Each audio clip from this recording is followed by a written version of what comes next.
할렐루야. 이 무더운 여름을 어떻게 보내고 계십니까? 제가 여러분들을 이렇게 바로 또 뵐 줄은 상상도 못했는데 그런 기회가 되어서 너무 감사합니다. 지난번에는 제가 이 밴쿠버를 오느라 이제 제가 시애틀을 갔었는데 이번에는 시애틀을 오느라 밴쿠버를 왔습니다. 어제 그제 이틀 동안 시애틀에서 시애틀 선교 대회가 있었어요. 그래서 제가 저녁 설교 또 뭐 주제 강의 이렇게 어저께 아주 열심히 하고 제가 오늘은 일로 올라왔습니다. 제가 올라온 이유 중에 하나는 제가 정말 설교를 엄청 잘하거든요. 그런데 설교가 아니라 간증을 좀 하려고 합니다. 제가 오늘은 이유가 무슨 얘기냐면 제가 지난번에 여기 왔을 때 좀 볼멘 소리 하지 않았습니까? 필리핀에서 잘 있던 선교사를 제가 30년 동안 아주 잘하고 있었는데 갑자기 하나님께서 독일로 옮겨놓고 이 따뜻한 나라에서 따뜻한 사람들과 살다가 차가운 나라에서 차가운 사람들하고 살려니까 너무 어렵다 막 이러고 제가 갔던 기억이 있습니다. 그런데 위안을 제가 그때 무슨 설교했는지 여러분 기억 없죠? 뭐 다 5개월을 까먹어야 됩니다. 그래 목사들도 또 먹고 살죠. 다 기억해버리는 거 별로 좋지 않습니다. 그런데 그때 제가 제 책의 그 마지막 부분이 거침없이 담대하게라는 제목으로 사도행전 28장 30절 31절을 했습니다. 바울의 말로가 이렇게 보면요, 선교사 중에 선교사 아닙니까? 그렇죠? 그 정도 되면 마지막에 멋있게 끝날 줄 알았어요. 저는요. 어떻게? 제국의 수도인 로마에다가 깃발 꽂고 세계에서 가장 큰 교회 만들고 또 선교사들 구름대 같이 성도들이 모여들고 또 선교사들 파송하고 막 이래서 세계 선교를 이루었더라. 사도행전의 마지막은 좀 그렇게 돼줘야 우리가 또 될 것 같은데, 저는 30년 25살 때부터 선교사를 해갖고 92년부터인데 이렇게 하면서 지난 5년의 저의 삶은 그렇지가 못했어요. 하나님께서 나를 이제 사용할 만큼 사용하셨으니까 폐기 처분하나 하는 생각도 들었고, 여러분들은 이제 선진국에서 사니까 느끼시겠지만 이게 삶의 뭐라고 표현할까요? 이 만만치가 않았어요. 굉장히 힘들었고 한 번도 하지 않았던 생각들 많이 했어요. 필리핀에 있을 때는 어렵고 힘들고, 이게 더위는 더위가 아닙니다. 여러분 40도를 넘어가야지 매일같이 그 더위라고 얘기할 수 있죠. 우리 필리핀 두 계절, 더운 여름과 더 더운 여름이 있습니다. 비 오는 여름과 비 안 오는 여름이 있고요. 그러니까 여름만 있는 나라에서 살았었는데, 제가 느꼈던 건 그럼에도 불구하고 한 번도 힘들다 어렵다 그래서 떠나야겠다는 생각은 말도 해본 적이 없고요, 생각도 해본 적이 없었는데, 사실 지난 5년 동안의 독일 삶은, 여기 독일 살다 오신 분도 계시는데 정말 힘들었어요. 정말 힘들었어요. 매일 그 얘기를 하고 살았었어요. 기도할 때마다 하나님은 저에게 뭐라고 얘기하시냐면 떠나지 말고 약속한 것을 기다리라는 거예요. 기다림을 1, 2년은 할 만했어요. 근데 3년, 4년쯤 가니까 저도요, 흔히 젊은 친구들 표현대로 멘탈이 붕괴됐더라고요. 이게 어느 때까지요? 어떻게 보면 목사로서의 황금기가 50대거든요. 그렇죠? 근데 황금기 50대 중반을 다 그렇게 보냈어요. 5년을. 근데 하나님께서는 계속 저에게 하셨던 말씀은 어떤 것이었냐면 너가 여지껏 보여지는 것으로 네가 선교사인 것을 드러내면서 살았다면, 보여지는 게 아니라 보여지지 않는 것으로 네가 선교사인 것을, 다시 바꿔 얘기해서 하나님과 나와의 그 친밀감으로 거기서 안정감을 얻으라는 거예요.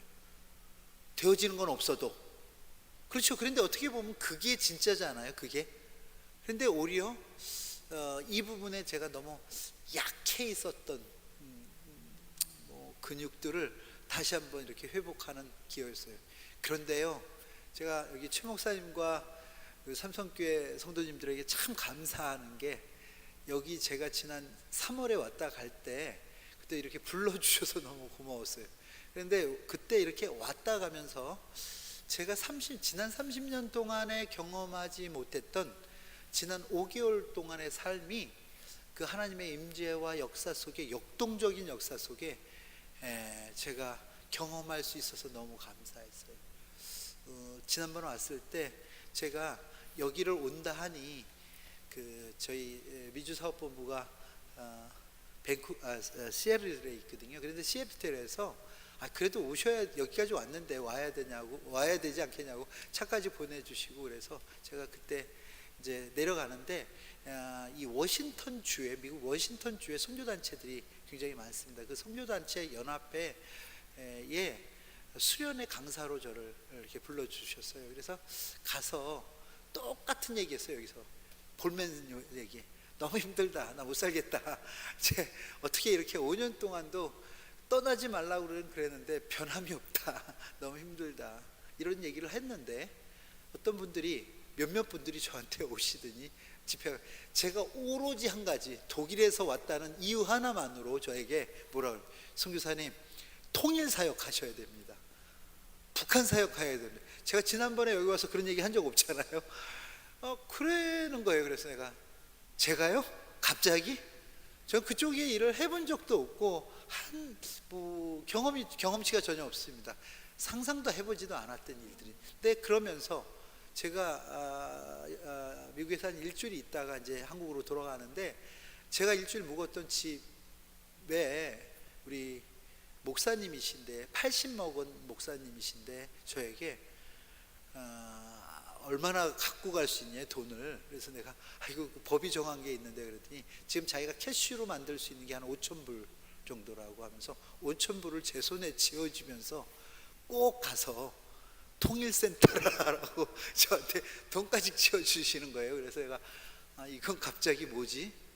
그리고 갔는데 미국의 3대째 북한에서 사역한 킨슬러 재단하고 저희가 MOU가 돼 있는데, 그 킨슬러 재단의 2대 그 회장님이 저한테 또 갑자기 1,000불을 집어주면서 통일센, 그러면서 뭐라고들 그러시냐면, 이거는 시드머니다, 하나님께는 심으면 100배부터 시작한다. 100배, 30배, 60배. 사실 그때 저에게, 여러분도 아시는 선교단체일 겁니다. 웩이라는 단체가 독일의 센터를 오래 하다가 이제 팬데믹 이후에 관리가 안 되고 또 담당했던 사람도 떠나는 바람에 그 센터를 접었어요. 그리고 저희한테 연락이 오기를 좀 맡아서 해줄 수 있겠냐. 제가 가봤는데, 저희는 프랑크푸르트에 전 지금 있습니다. 그런데 저 북쪽에 거기 어디입니까? 갑자기 생각이 어디죠? 하여간 4시간 반 올라가는 하노버 옆에 있는 브레멘이라는 데 있는 거예요. 가다가 지쳤어요. 그런데 가보니까 너무 잘 해놓은 거예요. 만만했어요. 근데 그것을 자기가 이제 매각하겠다는 거예요. 8억에 사라고 그럽니다. 그러면서 시간은 3개월을 저에게 줬어요. 그래서 3월 달부터 6월 말까지 하나. 근데 제가 이런 마음이 들었어요. 필리핀에서 같았으면 제가 어떻게 하든지 그것을 해내려고 노력했었을 거예요. 근데 제가 독일을 떠나고 싶은 마음이 훨씬 더 많았기 때문에, 그랬기 때문에, 믿음이 좋아서가 아니라 그랬기 때문에, 하나님, 나는 이번에 저는 움직이지 않겠습니다. 그냥 하나님께서 하시는 대로 하겠습니다. 그러니까 하나님이 해주시면 할 거고, 안 하면 하겠습니다 하고 3개월을 그냥 모금 전혀 안 했고요. 뭐 어디 저기 얘기도 안 하고 그냥 지내오는데, 놀라운 사실이 뭐냐면 3개월 동안 됐게요, 안 됐게요? 됐으면 얼마나 좋겠었습니까? 되긴커녕 애매하게 2천만 원 정도가 모금이 됐더라고요. 그것도 다 모르는 사람들이 이렇게 보내온 게 한 2천만 원 됐어요. 적은 돈 아니잖아요. 그런데 8억은 안 됐잖아요. 거기다 얘기했더니 거기는 8억을 내야 들어가는 겁니다. 그래서 6월 말에 하나님 뜻이 아닌가 보다. 그럼 내가 받은 돈은 건축을 하라고 받은 돈들이니까 돌려줘야겠다 하고 있을 차에 제가 한 번 딱 만난 트루이케 선교사가 저한테, 선교사님 센터 하신다면서요. 거기보다 좀 가까운데 지금 수녀원이 나왔습니다. 이렇게 수녀원이. 그래요? 그랬더니 거기를 한번 가보라는 거예요. 그랬더니 거기는 이제 다른 건 못하고 8억에 넘어졌으니까 거기는 얼마인데요? 그랬더니 15억이라는 거예요. 그럼 생각해 보세요. 8억에 넘어진 놈이 15억에 덤빌 수가 있겠습니까? 아유, 우리 지금 8억도 못했는데요. 그러면서 못했기 때문에 안 되죠. 그랬더니 그래도 한번 가보세요. 그래서 제 아내가 별고 독일 할머니들을 싫어하는데 거기는 수녀원인데 8분의 수녀님들이 53년 동안 기도로 쌓아놓으신 겁니다. 여기는 천주교가 아니라 개신교 수녀원입니다. 53년 동안 그분들이 쌓아놓으셨는데 그분들 중에서 3분은 돌아가시고 5분 남았는데 그 중에서도 거동이 가능하신 분은 2명이에요. 나이가 다 80이 넘으셨고 이 2명 중에서도 한 분 제일 어린 수녀님이 62세예요. 그러니까 이분도 지금 은퇴를 2년 3년 남아놓고 있는 거죠. 그래서 더 이상 수녀가 될 사람이 있으면 이어갈 텐데 수녀가 될 사람이 없어요. 특별히 기독교 내에는. 그러다 보니까 이분들이 결정하기를 이것을 빨리 매각을 하고 본인들은 그 매각한 자금을 가지고 노후를 보내겠다는 생각을 하고 매각을 하려고 2년 전에 내놨다는 거예요. 마켓에. 그랬는데 제가 거길 가서 그분들을 만났을 때 그분들은 2년 전에 내놓은 거죠. 그러니까 저희가 가서 뭐 할 말이 없는 거예요. 왜냐? 우리는 지금 달랑 2천만 원 들고 있는데 그걸 뭐 거래를 하자겠습니까? 이걸 뭐 모계지를 낼 수가 있겠습니까? 할 수 있는 방법이 아무것도 없기 때문에 뭐 흥정이 아니라 제가 간증을 했어요. 그분들에게. 저는 25살 때 선교사가 되고 저는 목사 아들이고요. 그래서 선교지에 갔었는데 30년을 있다가 갑자기 팬데믹 때 하나님께서 이쪽으로 독일로 옮겨 놓으시고 지금 제가 5년 동안 기도를 하는데 기도할 때마다 하나님은 나한테 떠나지 말고 약속한 거를 기다리라고 했는데 이제는 지쳐 있다고. 그런데 외기란 단체가 이런 제안을 해서 우리가 하려고 했는데 그것도 하나님은 하나도 안 해주셨다고. 그래갖고 지금 저는 참 고민 중에 있다고 하는 제 성공한 간증이 아니라 실패한 간증이에요. 그 간증을 쭉 하는데 그랬더니 그분들이 저에게 물었어요. 이걸 뭐에다 쓸 거냐고. 그래서 제가 나는 지금 미국에서 통일센터를 하라고 사람들이 손에 돈을 쥐어주고 그 2천만 원을 쥐어주고 하라고 하는데 난 통일에 대해서 일해본 적이 없다. 경험이 없다. 그렇기 때문에 나는 아무것도 할 일이 없지만 내가 할 수 있는 것이 있다면 기도하는 일을 하겠다. 이 얘기를 했는데 이분들이 거기 대장쯤 되는 분이 웃으시면서 우리가 기다리던 사람이 왔습니다. 여러분 이게 말이나 제가 옛날에 무슨 선교사들 위인전집 이런 거 읽으면요 나오던 얘기예요. 라브리 공동체가 첫 번째 센터를 마련할 때가 하나님 인도에서 가서 뭐 나귀가 가는 대로 쫓아갔더니 누굴 만났는데 우리가 기다리던 사람이 왔다 뭐 이런 얘기예요. 그게 내가 내 생에 이런 일이 일어날 줄이야 누가 알았습니까? 근데 그러면서 자기네 얘기를 하는데 2년 전에 마켓에 내놓고 수많은 사람이 왔대. 여러분 독일에서 6,000평이에요. 아까 웩센도 600평이었는데 6,000평이에요. 건물이 4동이면 짓는 데만 15억 든다고 합니다. 더 든다고 합니다. 평당 25만 원도 안 되는 돈이라고 합니다. 얼마나 많은 사람이 그걸 하려고 했겠어요. 호텔을 하겠다, 수련장을 하겠다, 학교를 하겠다. 그런데 올 때마다 기도하면 하나님께서 아니다, 멈춰라, 멈춰라. 그렇게 2년을 계속 멈췄다는 거예요. 하지 말라고. 그리고 내가 사람을 보낼 거다, 보낼 거다. 그러니까 이분들도 지치는 게 뭐냐면 연세들이 점점 들어가시니까 이거 어느 때까지 기다려야 되는지 몰랐는데 저희를 만났는데 우리가 다른 게 아니라 기도하겠다는 그 얘기에 기도할 사람을 보내줄 거라고 얘기하셨는데 기도하겠다는 제가 아마 이것을 제가 야심 있게 뭔가 좀 프로프 잘 만들어서 1 이거 하고 2 이거 하고 2, 3 이거 했으면 우리도 아니라고 하실 수 있었어요. 근데 정말 나는 독일에서 뭘 해볼 생각이 없었고 또 통일에 대해서는 아는 게 없기 때문에 할 수 있는 얘기라고는 지금 우리가 할 수 있는 건 기도밖에 없습니다 했는데, 그게 그분들이 생각하던 정답이었던 거예요. 그래서 저에게 그것을 주시겠다고 하셨어요. 근데 그냥 주실 수가 없잖아요. 그래도 남는 건 뭐예요? 15억이라는 빚이에요. 그러면 이게 이 빚을 15억쯤 지고 나오면 이게 되게 무거워야 되는데, 하나님께서 거기 풀어주시는 게 뭐냐면, 아까 저희가 웹센터는 8억이 없어서 접어야 됐다면, 이거는 오히려 15억인데 이분들이 그러면 돈이 하나도 없다고 했더니 어떻게 할 생각이냐, 생각도 없다, 계획도 없다.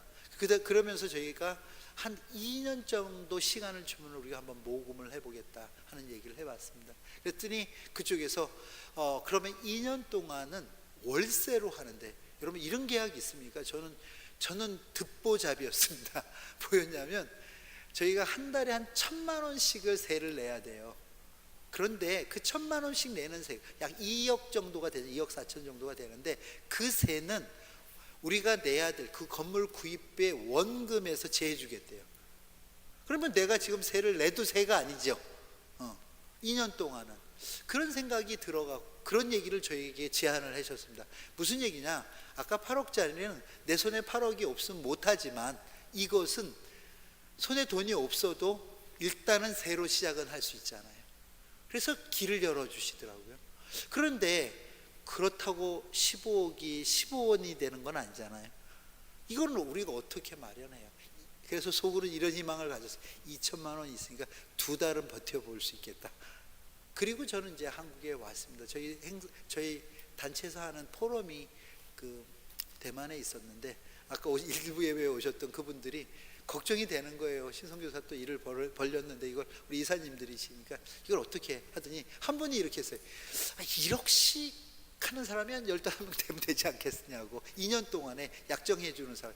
난 그런 게 있는지도 몰랐어요. 작정헌금 뭐 이런 거. 그걸 좀 하면 되지 않겠냐고. 그래서 그러면 여러분들이 좀 하라 그랬더니, 다 꽁무니 빼고 뭐라 그랬냐면, 그 남편하고 의논을 해봐야 되고 다 아무 자기들도 안 하면서 누가 그런 일을 합니까 했는데, 그럴 수도 있겠다는 생각을 하고 포럼을 마치고 한국에 왔는데, 한국에서 제가 한국에 가기 전부터 오래전에 점심 약속 하나를 해놓은 게 있는데, 예수전도단에 학교장 하시던 분이셔. 학교장 지금 하고 계시는 분인데, 갑자기 점심을 먹자고 이제 얘기를 하셔서, 그럼 그날 해요. 그리고 점심을 먹는데, 저는 지금 요 일이 한 1주일, 2주일 상간에 생긴 일이기 때문에 그 누구에게도 얘기한 적이 없었어요. 그런데 이분이 저를 만나자마자, 제 말 잘하잖아요. 제 말할 기회를 안 주고 자기가 하나님 앞에 기도하는데 북한 선교하라고 그랬다고, 통일을 위해서 준비하라고 그랬다고, 그 일을 내가 하라고 그러면서 북한 선교에 대한 마스터 플랜을 저한테 얘기하시는 거예요. 그렇죠, 하나 맞았죠. 그러면서 새로운 사업을 자기가 시작한대요. 여러분, 사업을 시작하면, 이게 지금 제가 얘기는 다 상식에 뛰어넘는 얘기예요. 사업을 시작하면 자금이 필요합니까? 자금이 남습니까? 필요하죠. 그런데 하나님께서 그렇게 얘기했다는 거예요. 너 신승철이한테 가서 1억을 헌금하겠다고 약속하고 그랬대. 갑자기요? 꼭 그 얘기를 해주라고 그랬대요. 그래서 자기가 2년 동안에 1억을 헌금하겠다. 저는 그분에게 아무 얘기도 안 했는데 그 얘기를 해주려고 저를 만나. 그러면서 아침에 나오면서 와이프한테 물었대. 이거 해가지고 와이프도 그랬대요. 그거 돈 들고 드리면서 얘기를 해야지 뭐 말이 없으면 되겠냐고 그랬는데, 하나님께서 강하게 얘기해 주라고. 그렇다고 그분이 저한테 강하게 얘기해 주시면서 제가 사업을 새롭게 시작하는데, 이러기 하다가 돈이 생겨도 혹은 돈이 없어도 못할 수 있으니까 자기가 27개월로 균등분할해서, 이런 용어를 처음 들어봤어요. 전 자기가 매달 한 400만 원씩을 저에게 보내주겠다고. 이건 뭐지? 우리가 어찌됐든 2년 동안에 월세는 채워지는 건가? 그러면서 잊지 말고 하나님께서 마지막 더 하라는 얘기가, 돈 걱정은 하지 마라 하는 얘기를 해주러. 하나님 저에게 왜 다시 사업을 하라고 그럽니까? 70이십니까? 지금도 안정된 사업을 하고 계시는데 왜 하라고 그러십니까? 그랬더니 그 사업을 너에게 주려고 그런다 이렇게 얘기해요. 아들아, 그분 표현을. 그래서 그분은 그렇게 얘기하시는데 저도 놀란 것이 저한테 월 10만 원 후원하는 개인 후원자였어요. 그런데 그분이 갑자기 그런 얘기를 하는 것 자체로 저에게도 긴가민가 하는 겁니다. 그런데 그 다음날 제가 지금 월, 화하고 수요일 날 지금 다시 독일에 들어왔는데 친구한테 전화가 갑자기 왔어요. 여수에서 목회를 하는 친구인데 신성교사 잘 지내느냐고 안부 전화했어요. 그래서 잘 지내긴 요새 바빠갖고 이렇게 지낸다 했더니 그러면서 지금 이런 일이 있다 얘기를 꺼내려고 하는데 그 친구가 나한테 뭐라 그러면 잠깐만 목사님이신데 왜? 그랬더니 이참에 내가 할 말이 있다고. 그래 뭐냐 그랬더니 우리 교회가 5천만 원을 할게 그러는 거예요. 말도 안 끝났는데 얼마가 든다 이런 얘기가 아니라 지금 우리가 그런 걸 구입하려고 한다 하는데 우리가 5천만 원 하게 돼요. 저도 거기서도 제가 갑자기 제가 이해가 안 되는 거예요. 거기도 저를 조금씩 후원해 주는 교회였어요. 근데 왜 갑자기 그랬더니 아니 하나님이 기뻐하시는 일 같다고 우리가 이거 해야겠다고 그러는 거예요. 그래서 그러고 나서 뭐 그 얘기를 좀 더 한다면 그 주일 지나고 다시 월요일 날 우리가 정책 당회에다가 이 얘기를 올렸는데 그러는 거예요. 그래서 내가 그랬는데 대부분 그렇지 않습니까? 여기 내가 이화영 장로님께 묻혔습니다. 목사님이 난데없이 친구 목사가 뭐 선교사 그렇다고 그런 재정을 쓰자고 얘기하면 어떻게 하시겠습니까? 이 장로님은? 왜 고개를 숙이십니까? 답을 해주셔야지. 그러면 대부분 저는 이래요. 그렇게 담임 목사가 제안한 것을 그냥 받기만 해도 선방이죠. 그렇죠? 좋은 교회입니다. 제가 볼 때 삭감 안 하는 것만으로도 좋은 교회고요. 그거 그대로 해줘도 좋은 교회입니다. 안 한다고 해도 할 말 없습니다. 왜? 1년 예산이 잡히지 않았는데 중간에 지금 8월에 그게 가능한 일입니까? 그건 7월입니다. 그런데 더 상상하지 못할 일이 있습니다. 큰 교회 아닙니다. 이 교회보다 작은 교회입니다. 그런데 뭐 어떤 일이 벌어졌냐면 당회에 내놨는데 장로님들이 이구동성으로 뭐라고 하셨냐면 왜 5천만 원만 하냐고 우리가 1억을 합시다 하고 2배로 증액을 해줬어요. 여러분 이런 일이 있을 수 있는 일입니까? 아니 목사가 어떤 선교사 친구 선교사 친구 도와주려고 그러는 거 아니야? 이런 생각이 쉬울 텐데 아니 교회가 오히려 증액을 해서 그걸 해줬다는 것 자체가 저는 이해가 안 돼요. 저도 목사들이지만 그런 경우를 본 적이 없어요. 달래는 거 주는 것도 진짜 좋은 교회예요. 그런데 증액을 해서 지금 얼마 됐습니까 지금? 아까 남편들한테 허락을 받아야 된다고 한 분은 오늘 여기 오셨던 분이에요. 저한테 우리 남편 한 번만 만나 주시라고 그럼 얘기하면 얘기해 줄 거라고 했던 분이 그 여행 이후에 여행을 남편하고 하면서 그냥 있던 일 얘기하는데 난데없이 그 남편이 그럴 뿐이 아닌데 우리가 5천만 원 하자 먼저 말을 꺼내서 또 했답니다. 그것도 이상하다고 성교사님 신기하다고 연락이 왔어요. 어떤 분은 아니 그동안 연락도 없던 분이 1,000만 원을 보내와요. 그러니까 제가 무슨 뭐라고 해서 기도 편지라도 하나 내보내고 일어나는 일이라면 모르는데 전혀 그렇지 않은 일이 그 짧은 2주 동안에 계속 불어. 마지막이 뭐였냐면 분당에 혹시 여러분들도 분당 가면 그 치과 좀 가보세요. 예손 치과라는 그 치과의 원장님이 갑자기 이 얘기를 들으시고 우리는 그 전체 구입 금액의 10%를 하겠습니다. 아니 갑자기 뭘 우리가 무슨 이렇게 프로포즈를 해갖고 이렇게 띄우고 그런 것도 아닌데 뭘 보내준 것도 없는데 그러면서 그분은 더 심한 얘기를 했어요. 자기는 2년 안에 이 치과를 매각하고 한국 최고의 학교를 나오신 분이에요. 의사예요. 그런데 매각하고 자기는 우리 센터에 와서 훈련을 받고 1년 훈련 받고 자기는 선교사로 나가겠다는 헌신까지 가셨어요. 저는 그 센터를 저에게 준다고 해도 할 수 있는 일에 대해서 기도밖에 할 게 없습니다 하는 대답을 했는데, 하나님은 그 일을 통해서 원대한 계획들을 가지시고, 여러분 그 짧은 2주 동안에 약 4억 5천이라는 돈을 모금해 주셨어요. 그 누구에게도 내가 먼저 얘기한 적이 없습니다. 제가 한국의 아주 큰 교회들과 관계돼서 일을 하기 때문에 그 목사님들하고 만나서도 한 번도 도와달라 해본 적이 없고요, 꺼낸 적도 없습니다. 그런데 상상치 못한 사람들을 통해서 마치 이렇게 말씀하시는 것이에요. 내일은, 한번 따라 하시겠습니까? 내일은 내가 한다. 너는 증인만 서라 하는 그런 마음. 저가 30년 넘게 선교사로 살면서 많은 하나님의 일을 경험했습니다. 근데 이렇게 짧은 시간에 역동적으로 하나님의 임재와 역사하심을 경험해 본 적이 없어요. 제가 이 일을 경험하면서 제가 하나님 앞에 꺼내놓은 것은요, 감사가 아니라 회개였어요. 감사가 아니라 회개였어요.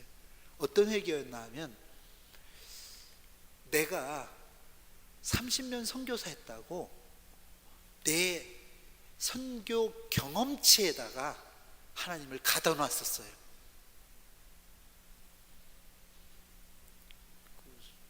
그렇잖아요.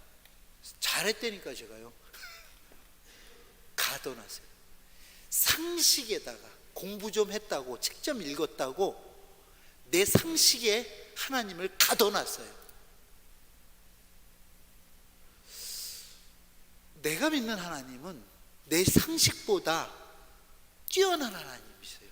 나보다 지혜로우신 하나님이고 나보다 능력 있는 하나님인데, 하나님의 일을 하는 내가 내 상식과 내 경험과 내 지식에 하나님을 가다 놓고 이건 되는 일, 이건 안 되는 일로 가르고 살았어요.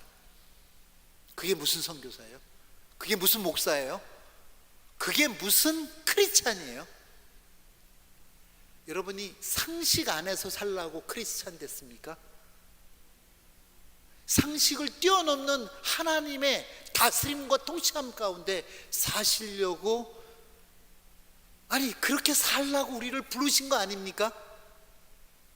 그런데 죄송합니다, 여러분한테 소리 지르는 게 아니라 저한테 소리를 지르는 거예요. 저는요, 알량하게 내가 어렸을 때부터, 젊어서부터 목사들로 태어나서 열심히 난 사역해서 이렇게 이루었다, 이렇게 보여주는 걸로 내가 이런 경험이 있으니까 니네들 내 말 들어라, 내가 성경을 얼마나 많이 아는 줄 아냐, 이렇게 봤다. 여기에다 다 내 경험치에 하나님을 가다 놓고 지금도 우리 가운데 역사하신 그 하나님에 대한 신뢰와 그분에 대한 기대로 내 삶과 사역을 끌어가려고 하지 않고, 하나님 내가 필리핀에서 잘했는데 왜 여기다 끌어다 놓고 날 뭐 하라고 그랬냐고 불평불만으로 보내왔던 지난 5년의 삶을 제가 회개했어요. 감사가 아니라 회개했어요. 아직도 멀었다.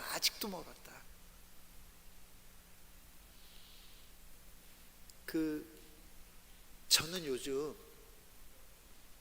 하나님께 무엇을 구하기보다는 하나님께서 내게 이 시기에 하고자 하시는 말씀이 무엇인가 들으려고 노력해요. 그 듣는 방법이 뭘까 생각해 보니까 그냥 멍 때리고 앉아 있다가 갑자기 생각나는 그 계시의 말씀일까요? 하나님께서 글자로 박아주신 하나님의 말씀이 이보다 더 정확한 게 어디 있습니까? 내가 환상을 봤다 할지라도 성경의 빛이 아니면 아닌 거 아닙니까? 내 음성을 들었다 할지라도, 내가 기적을 체험했다 할지라도 이 말씀에 근거하지 않는 그 어느 것도 옳지 않은 얘기들 아닙니까? 그래서 제가 올해는 듣는 기도를 해요. 제 아내가 있기 때문에 뒷담화가 아니라 앞담화를 하면 갱년기 여성들의 특징이 뭐냐 했더니 쥐하고 싶은 말만 해요. 들으려고 하지 않아요. 지금 웃는 사람들은 경험자인 것 같아요. 들으려고 하지 않아요. 이 시대에 한국 교회가 영적 갱년기에 들은 건 아닌가. 구하는 건 많은데 교회를 향한 하나님의 외침에 대해서는 외면해 버리는 거예요. 들으려고 하지 않는 거예요. 그런데 제가 정말 놀라운 게 한 가지가 뭐였냐면, 올해 그래서 성경을 한 2달에 한 번씩 보게 되더라고요. 여러분도 하잖아요, 일기를. 쭉 보다 보면 그날 늘 읽었던 말씀인데도 불구하고 그날 하나님께서 볼디하게 확 눈에 띄게 보여주시는 그 말씀들이 있어요. 적어놓고 하루를 살다 보면 그 말씀이 어쩜 그렇게 내 삶을 인도하는 말씀이었는지를 내가 깨달을 수 있었어요. 그런데 수도 없이 읽었던, 어렸을 때부터, 제가 여러분 담임 목사님의 주일학교 선생님이었다니까요. 그러니까 제가 어렸을 때부터 그렇게 많이 봤던 성경이 멈춰지는 데가 있었는데, 그게 오늘 여러분에게 본문으로 줬던 37장 17절이었어요. 수도 없이 봤던 에스겔서예요. 제가 강해를 하고요, 이걸 얼마나 많이 했겠습니까? 그랬는데 여기서 멈춰졌어요. 이게 왜 멈추지? 하면서 저는 고민이 있었던 게, 이 얘기가 무슨 얘기인가 하면, 여러분 에스겔은요 바벨론의 2차 포로기에 그 포로로 잡혀갔던 선지자입니다.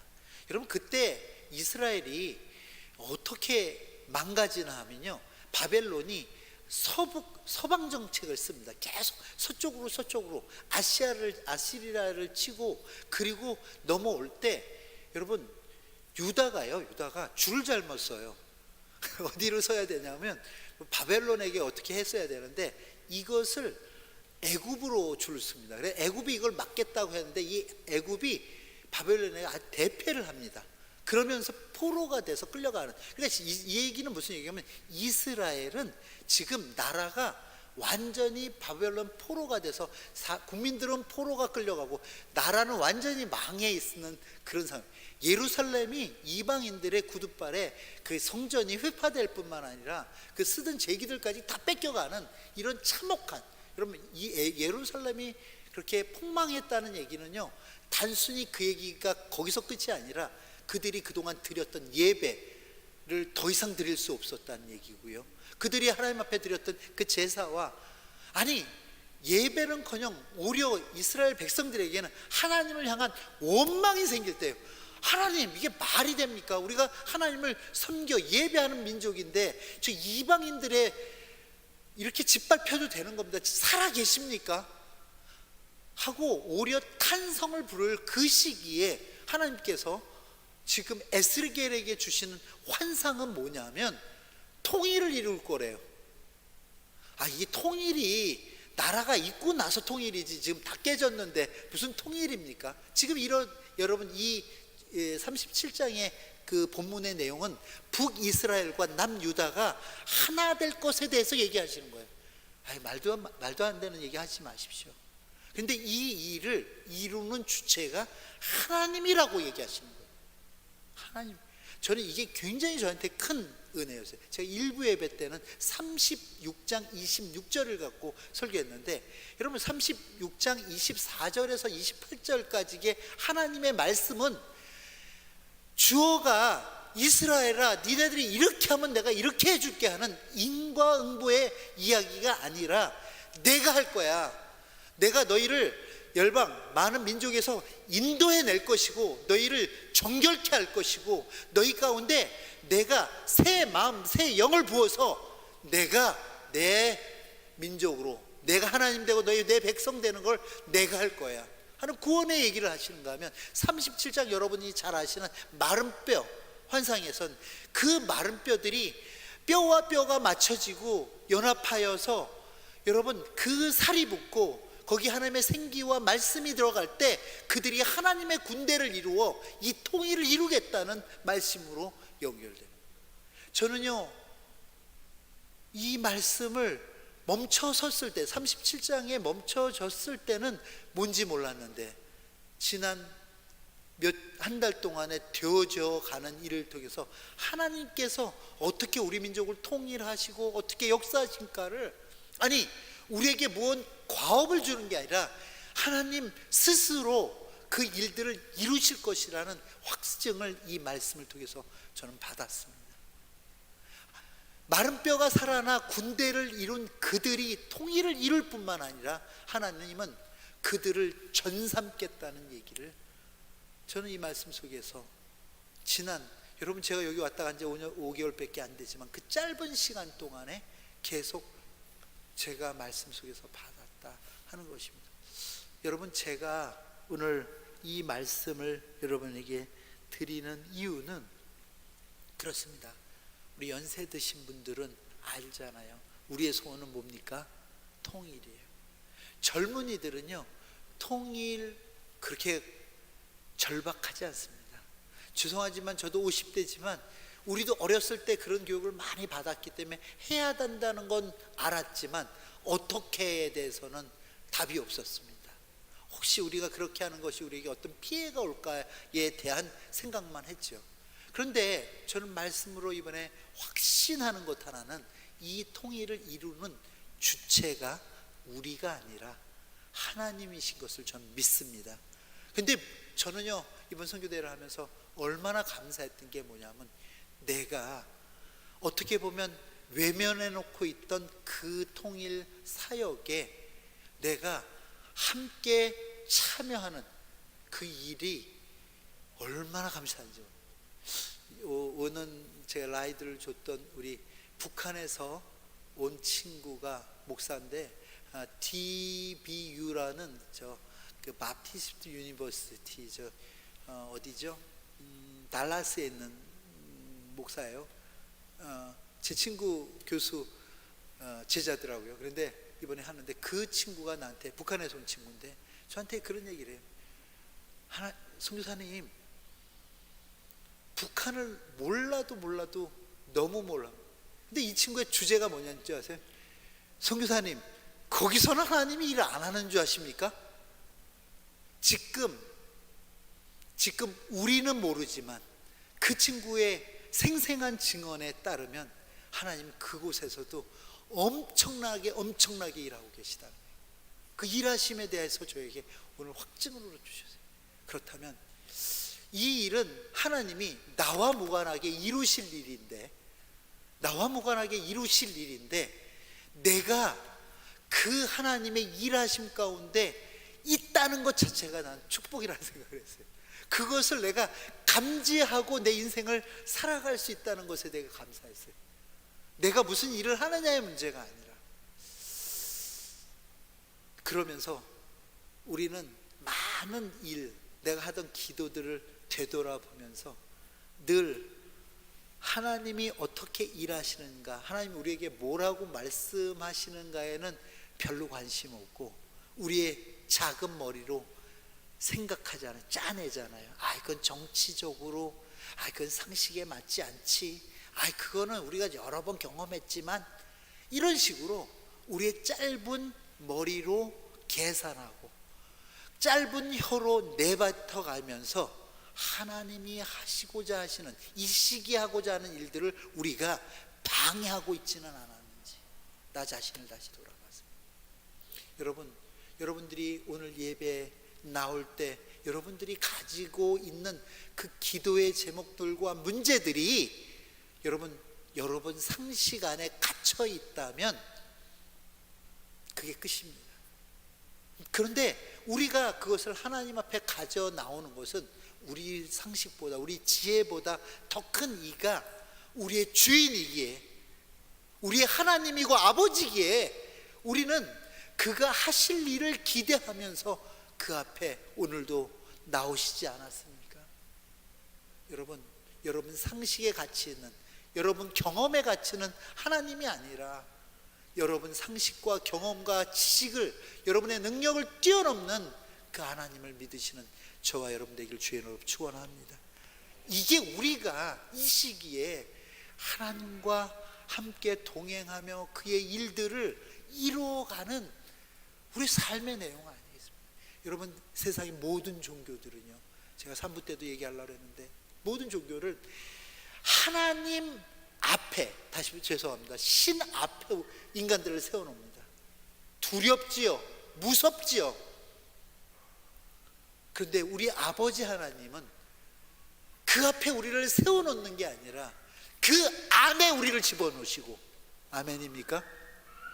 우리를 품으시는 하나님인 것을 여러분 믿으시길 바랍니다. 아니, 우리 안에 계셔서 우리에게 지속적으로 말씀하시는 하나님이신 걸 여러분 믿으시길 바랍니다.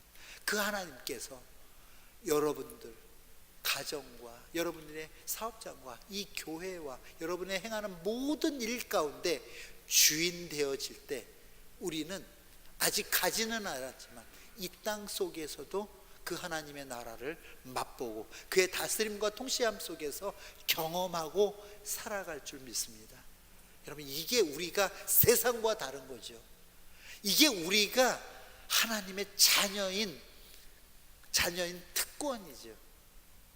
이것 없이 우리가 주일날 왔다 갔다 교회 뜰만 받고 있다면 너무도 아쉬운 거 아닌가? 그 시간 웨이스트 하는 거 아닙니까?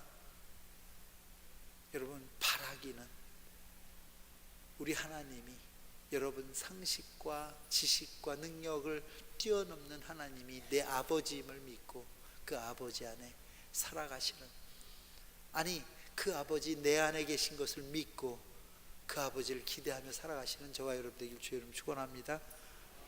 기도하겠습니다. 아버지 하나님, 참 감사합니다.